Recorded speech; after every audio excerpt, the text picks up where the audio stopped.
their B-51 Mustang named Trusty Rusty, and it's actually the first multi-Valiant to display at a show in the UK for more than 25 years.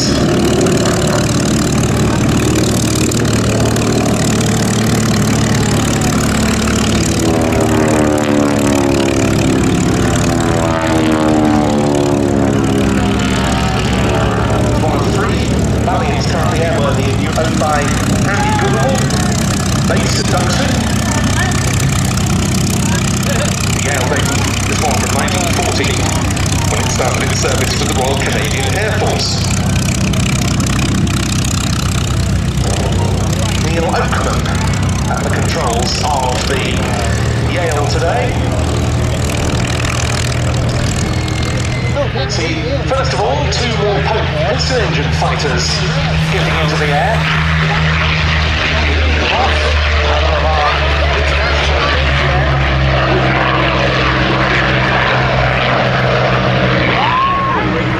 Following it, the Yakovlev Yak-3.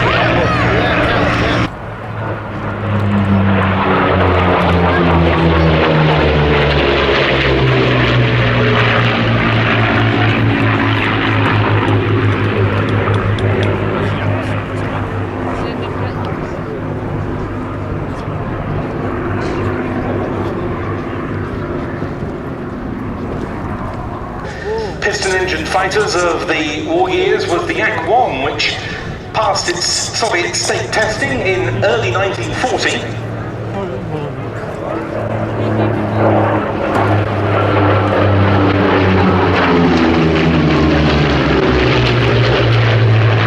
there was quite a long line of them. The Yak-7 UTI was a trainer derivative of the Yak-1. That was developed into the single-seat Yak-7 fighter, which was deemed superior to the Yak-1.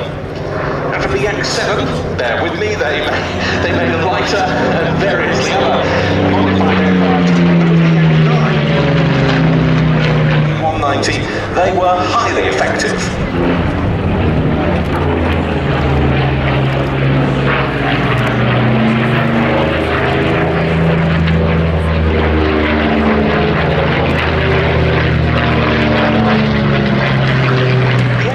To August 1943, which was a crucial engagement for the Soviets when it came to gaining the upper hand against German forces.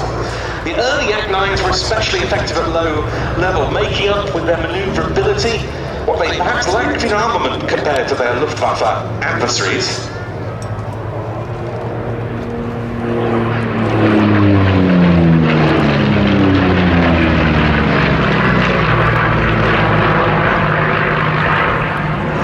Generally versatile, the Yak-9s. They were also used as fighter bombers, as long-range escort fighters with auxiliary fuel tanks.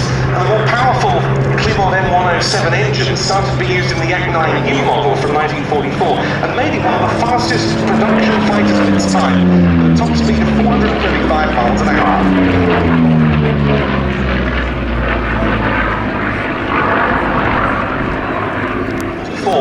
That version was used mainly as a low-level fighter rather than as a bomber escort, but still it was very effective for short-range point defense duties, very fast and agile at low level.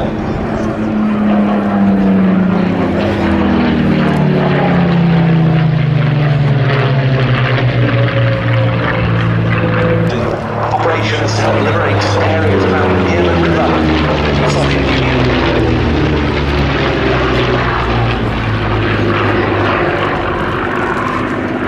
Hence, not monkey in Yemen. They flew Yak-7s and Yak-9s before they converted onto the Yak-3, on which they scored the last 99 of their 273 confirmed aerial victories. The French pilots and their Soviet aircraft returned to France to quite a welcome, specifically to Bourges in Paris in June 1945.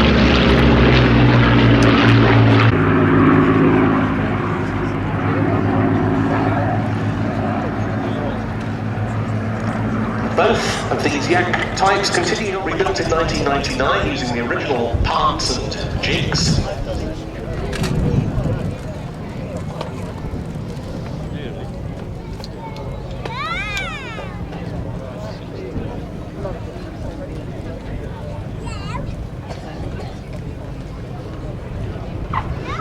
comes to us from 46 Aviation, based at Sion, in a very beautiful part of Switzerland, and it was flown by Emiliano Del Buono. And the second of them was produced by the Yakovlev plant at Orenburg in Russia during the 1990s, and it's recently been found to use an original fuselage. When it was inspected, it was used as one of the pattern aircraft for the new production run.